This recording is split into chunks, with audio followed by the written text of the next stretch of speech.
Hi, I'm Clayton Marx. I'm 15 years old, part of the Corinth Ward, Tupelo, Mississippi State. I'm part of the Church of Jesus Christ of Latter-day Saints, and I'm going to be talking about goals today. Talk to you about my tennis goals.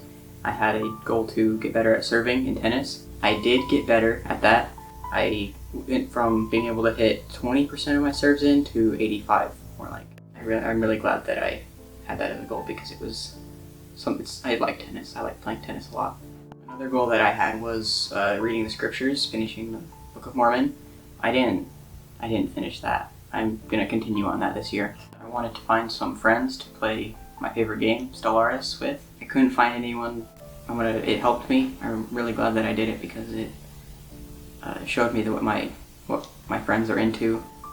Something I learned with doing goals is if you break them up into steps, you can normally get them done easier.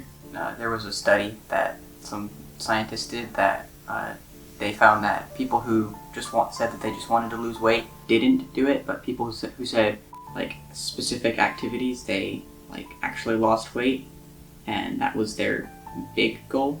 But they set small steps for themselves, and that's what I try to do, is make it so that it's easier to do a goal. With my tennis, I first practiced my tosses, because that's like the most important part of a serve, is making sure you can toss the ball to the right spot. And then I worked on my swing, then I worked on getting it accurate, and now I can actually get most of my shots in, and I don't double fault. The scriptures, one of the steps I did was I put it out on my desk so that I could see it every night, and I would try to read it. With seminary, I just always was tired and didn't do it.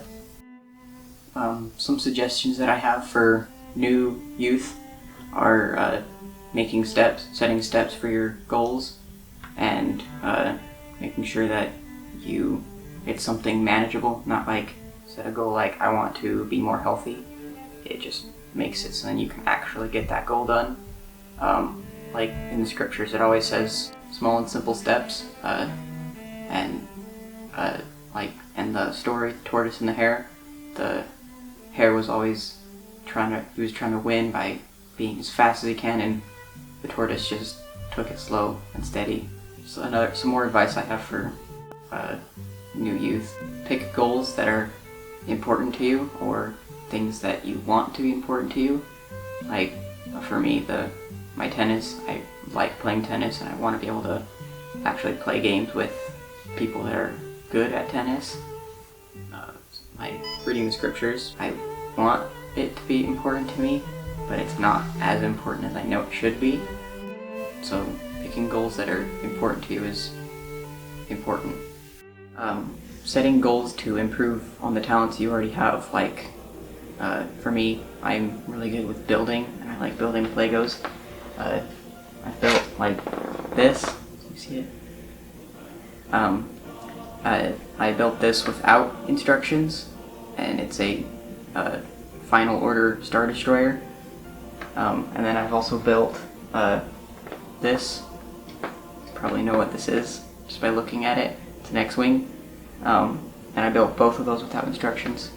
But when you set goals to improve on talents that you have, you can double your talents, and you can gain new talents, just like in the story of the three men with the talents. The story goes, there's these three guys that Jesus gives some talents to. The first guy, he gives 5 talents.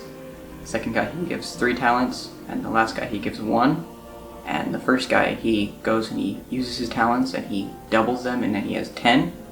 The second guy, he goes and does the same thing. He goes and uses them, doubles them, and gets 6. The last guy, he goes and buries his and saves his 1. When Jesus is asking them about him, the first guy says, I took my 5 talents and doubled them. And then the second guy said the same thing. He doubled his and made 6. The last guy said, I buried mine and saved my 1. And Jesus took away the guy that had the 1, and gave it to the one with 10. And the talents represent money, but they can also represent like talents, like what you're good at. So setting goals to improve on talents or gain talents is a very important thing to do. In the name of Jesus Christ, amen.